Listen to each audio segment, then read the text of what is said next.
Welcome back to the channel, everybody. This is Anthony with Apex and back again with another video. Today,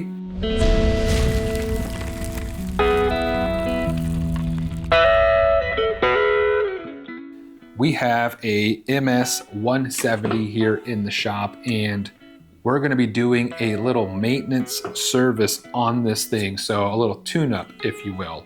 So that's going to include the air filter, fuel filter, spark plug, flushing the fuel system, and servicing it out with fresh canned gas. If you own a chainsaw, unless you're a commercial guy, stick with running canned fuel. Yes, it's going to be expensive, but you'll hear stories of people running saws for 6 to 8 years and have never had an issue because they're either using ethanol-free fuel, or they're using canned fuel. So when in doubt, run canned fuel in your equipment and it will literally save you time and money.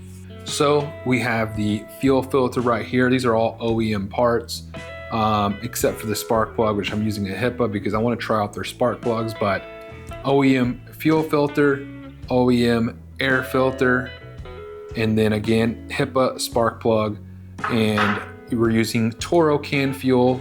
All of them are pretty good. I just hear bad things about True Fuel, which, you know, you make that judgment. But honestly, if you're using canned fuel, just, you know, go with your local brand, and any canned fuel to me is better than ethanol fuel.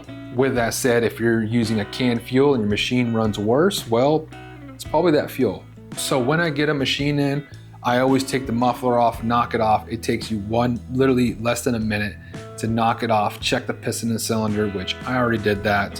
And yeah, so let's get started on servicing out this chainsaw. So first things first, we're gonna go ahead and knock off this cover here, or remove this cover, and access the spark plug and the air filter. Usually your machine's gonna come with a nice scrunch, so we're just gonna rotate this around quarter turn, and then we make sure that your machine is in basically the start position.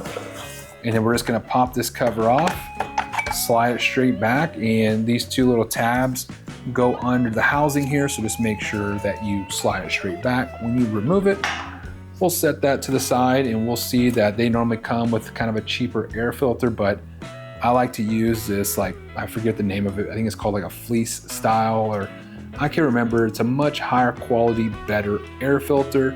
So we're gonna go ahead and blow out this housing here and get that nice and clean. All right, so I'm gonna blow this housing out here,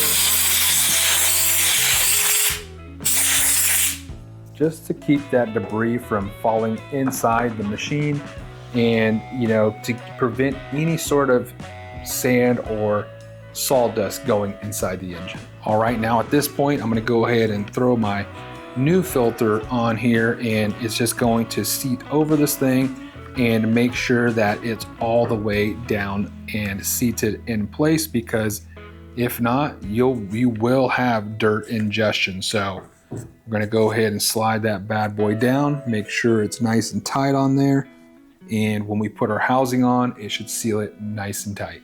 All right, now we're gonna move on to removing our spark plug here. Always twist and pull. So I'm just going to basically just twist it in really any direction, but righty-tighty, lefty-loosey in most cases. And then we're gonna just slide it right off. So I'm gonna go ahead and give it a little twist there and pull. And as you can see, it's gonna come right off, just like that.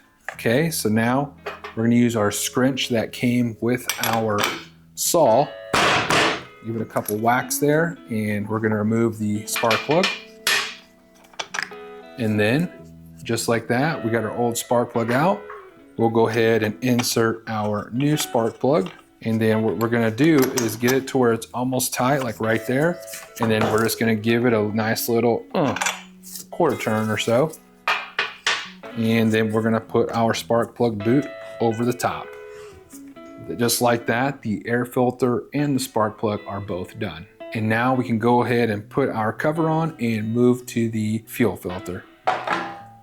So we'll slide this bad boy over and then down, and then we'll use our scrunch here to tighten it back up. just like that. All right, at this point, if you have some hemostats, it's gonna make this job a whole lot easier, but simply remove your fuel cap like so. If it's tight, you can use your scrunch here, stick it in like a screwdriver and just bust it open like that. We're gonna take our pliers here and remove the fuel cap anchor like that. We'll set that to the side. And now I'm gonna use my hemostats because they can reach far and be still, they can open up very far, but with a very skinny like neck, unlike regular needle nose pliers. And so we're just gonna try to grab the fuel filter out of here and pull out the fuel line, like so. And now that I got my fuel filter out, I can just lock my hemostats here and it'll hold the fuel filter in place and I can do whatever I need to do. All right, I'm just gonna use my limiter cap removal tool to kind of pry this fuel line away from this fuel filter, like so. Sometimes they can be a pain, but there we go. And we'll throw this bad boy on there. And then we'll put our fuel filter back in the tank. Okay, now we're gonna get this fuel out of it. So I'm gonna go ahead and remove this fuel. You could dump it in a container or you can suck it out, however you wanna do it. Just get the gas out of it. All right, so I got my VVOR fuel extraction tool and I'm just going to remove the gas that's in it. All right, now we're gonna service this thing out with a little bit of canned fuel. So we have our canned fuel here and we're gonna go ahead and pour some in here and just top it off. All right, we got our fuel cap here. We're just gonna drop that bad boy in there and tighten it up. And then we're gonna make sure it has some bar oil in it. Bar oil filters, I don't normally service them unless they're really old, but they mostly don't need that much servicing, but always keep an eye on it. And we're full on bar oil, so we're good to go. All right, so next thing you're gonna wanna do is sharpen your chain, whether you're using a round file or like myself, I use a professional sharpener. We're gonna go ahead and sharpen the chain at this point. So do it how you want, but I'm gonna use a professional sharpener because it's just faster for me. So you're gonna go ahead and take off both these bar nuts. I'm gonna go ahead and put the brake on here. Okay, I'm gonna go ahead and bust these two pieces off, like so. And we're gonna go ahead and remove it. And the other one.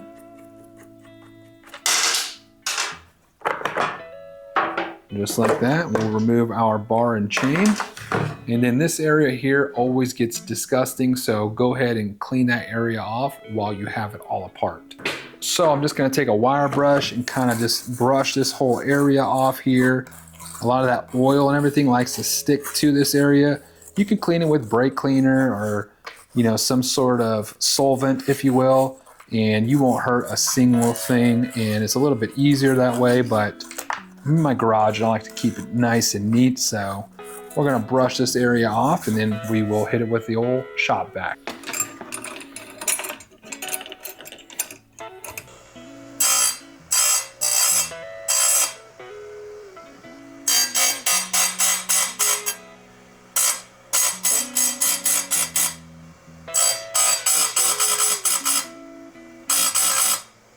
All right, so let's get this chain thrown on our bar here first. And what I would do is go ahead and loosen the tension on the saw chain tensioner. So we'll use our scrunch here, and for some reason, Stihl puts the 170 tensioner screw on the front here. Absolute terrible design, but I don't know why they do that. Maybe someone else knows. Put it in the comments below. But we're gonna go ahead and throw I like to stand it up like this personally. However you wanna do this is totally up to you. This is just my way. It's not the right way, it's not the wrong way, it's my way. And then I'll align it on there. That little washer, that's what that does. It kind of holds it from doing any sort of movement. And then I'm gonna throw my cover on there and then our two bar nuts. So I'm gonna hold the cover down and put our two bar nuts on there.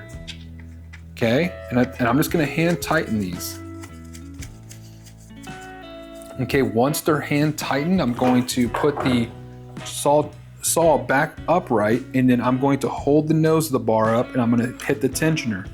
And I'm going to tension it until this chain comes all the way in contact with the bar. So the straps on the chain, once they touch the bar, that is plenty tight enough. So I'm going to go ahead and just give it a little bit more. And I'm holding the front of the nose of the bar up, and then I'm going to tighten it down here. So once you get one nut in, you can do the other one just like that. So they don't need to be crazy tight. All right, and that is all she wrote for this chainsaw right here. Again, this is how you service most chainsaws out there, but this is the MS170. And honestly, these are one of the easier ones to do, but you could even go the extra step of cleaning the spark arrestor, but they rarely get dirty. But if you wanted to go that extra step, you could always clean the spark arrestor as well. And I'm not gonna start this thing up because my garage is heated and it's a little chilly outside, believe it or not, even though I'm gonna cut off sleeves, but we're gonna go ahead and cut it right here. And if you wanna see it running, I could do a little YouTube short on running this thing through its paces, and comment below if you wanna see that. But that is all I got for you guys today. Thank you guys for watching, and we will catch you guys next time.